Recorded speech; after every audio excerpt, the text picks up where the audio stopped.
At the same time ధర్మయుద్ధం జరగాలని కోరుకుంటున్నాం. ఎప్పుడైతే దాంట్లో లేదో, అసలు అది అవసరమని కూడా అనుకోని చంద్రబాబు తన దారిలో తనకు తెలిసిన విద్యలన్నీ ప్రదర్శించి ఈరోజు నానా జాతీయ సమితిలాగా అన్నింటినీ కూటమిలాగా కట్టుకొని అతుకుల బొంత చేసుకుని, అతుకుల బొంత కూడా గతంలో అతుకుల బొంతన్నా ఏ అతుకుది దాని స్వభావం ఉండేది, ఇప్పుడు అది కూడా లేదు. తను పెట్టిన వాళ్ళ అభ్యర్థులతోనే వస్తాయి. ఈరోజు ఢీకొనాలని చూస్తున్నాడు. అది అసాధ్యమని ఆయనకు తెలుసు, ఆ పార్టీకి తెలుసు, చుట్టూ ఉన్న వాళ్ళకు తెలుసు, ఆ కూటమిల వాళ్లకు తెలుసు, ఆయనకు తెలుసు, ఆయన దత్తపుత్రుడికి తెలుసు, ఆయన వదిన గారికే తెలుసు. అందుకని దేనికి పోతున్నారు? డెస్పరేషన్తో బూతులు కుదురుతున్నారు. రోజు నోరు తెరిస్తే బూతులు తప్ప అసలు ఏం మాట్లాడుతున్నాడో కూడా ఆయన 73 ఏళ్ళు 74 ఏళ్ళు వచ్చి మొన్న ఎక్కడో అంటున్నాడు, జగన్మోహన్ రెడ్డి గారు ఈ భూమికి బరువు అంట, తల్లికి భారం, తండ్రికి భారం. ఏదైతే తన కుటుంబంలో తాను తన తండ్రికి చంద్రబాబు నాయుడు గారు భారము, తన మామకు ఇదైపోయాడు అంటే తన స్వభావం ఏది ఉందో, తన లక్షణాలు చంద్రబాబు నాయుడు లక్షణాలు ఏమున్నాయో అవన్నీ జగన్మోహన్ రెడ్డి గారిలో చూసుకొని తిట్టుకుంటా కూర్చున్నాడు. అది మరి ఆ వయసు వల్ల ఇదైందో, ఈ నిస్పృహలోగా లాస్ట్ ఆ ఛాన్స్ అనుకున్నది కూడా జారిపోయిందని కళ్ళ ముందు కనపడుతుండడంతో ఈ డెస్పరేషన్ వచ్చిందో తెలియట్లే. కానీ అది నోటికొచ్చినట్టు తిట్టడం, ఆయన తిడతాడు, ఆయన పవన్ కళ్యాణ్ గారు తిడుతున్నారు. ఏదో తిట్ల మీద వీళ్ళకి పేటెంట్ ఉన్నట్టు, అంటే తిట్టడం వీళ్ళకి మాత్రమే హక్కు ఇచ్చినట్టు. మాకు వాటి మీద లేదు, ఎందుకంటే మేము చెప్పాల్సింది వేరే చాలా ఉంది, చెప్పడానికి చాలా ఉంది, మా కార్యక్రమాలు ఉన్నాయి. అలాగే ఈ ప్రభుత్వం కొనసాగడం ఎందుకు అవసరమో చెప్పాల్సింది. అలాగే అటువైపు వాళ్ళల్లో లోపాలు ఎత్తి చూపే ఉన్నాయి, మేము అవి చేసుకుంటున్నాం. 14-19 మధ్య ఒకసారి గుర్తు తెచ్చుకోవాలి, ప్రజలకు గుర్తు చేస్తున్నాం. మా ప్రభుత్వం 19-24 మధ్య ఇంతవరకు ఎట్లుంది, ఇది కొనసాగాల్సిన అవసరం ఎక్స్ప్లెయిన్ చేసుకుంటున్నాం. నువ్వేమో ఆ పని చేయలేవు. ఈ రోజుకు మీరు గమనించండి, రాష్ట్రంలో మా వాళ్ళు వైఎస్ఆర్ కాంగ్రెస్ పార్టీ అభ్యర్థులు కానీ పార్టీ కార్యకర్తలు కానీ కనీసం 2-3 సార్లు ఇప్పటికి గడప గడపకు, బహుశా రూలింగ్ పార్టీ అభ్యర్థులు కానీ నాయకులు కానీ చొరవగా పోలేరు. ఎందుకంటే ఎక్కడో చోట ఇవి ఉంటాయేమో, జనం అడిగే వాటికి చెప్పలేమో అని.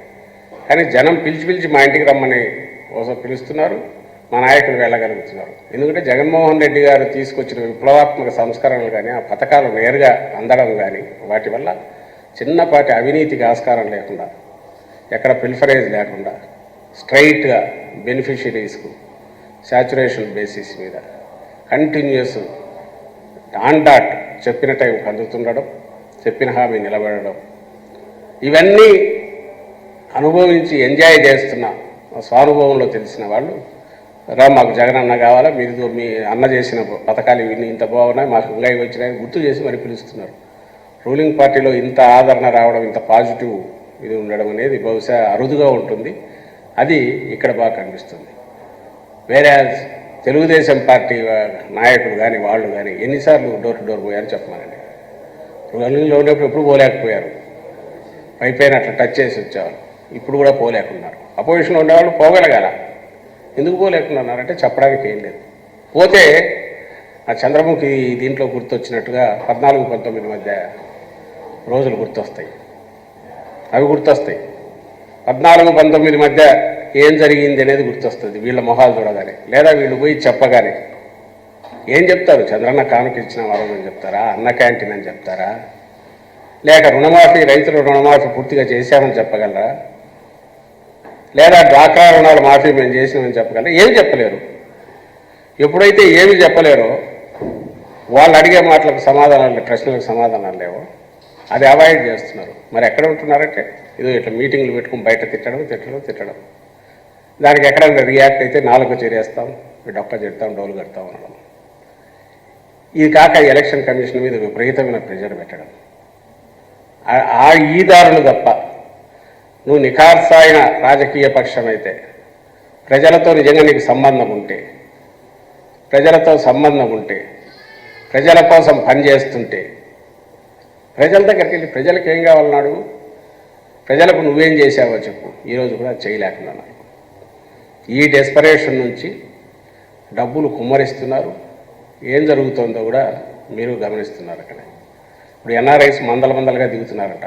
నిన్న ఓ వీడియో మా నాయకుడు కూడా ప్రదర్శించి చెప్పినట్టున్నాడు, హఫీజ్ ఖాన్ ఎమ్మెల్యే గారి గురించి. అది బయటికి వైరల్ అవుతుంటే వచ్చింది. ఎన్ఆర్ఐ మీటింగ్ ఏదో వాళ్ళు జరుపుకున్నట్టున్నారు తెలుగుదేశం పార్టీ వాళ్ళు.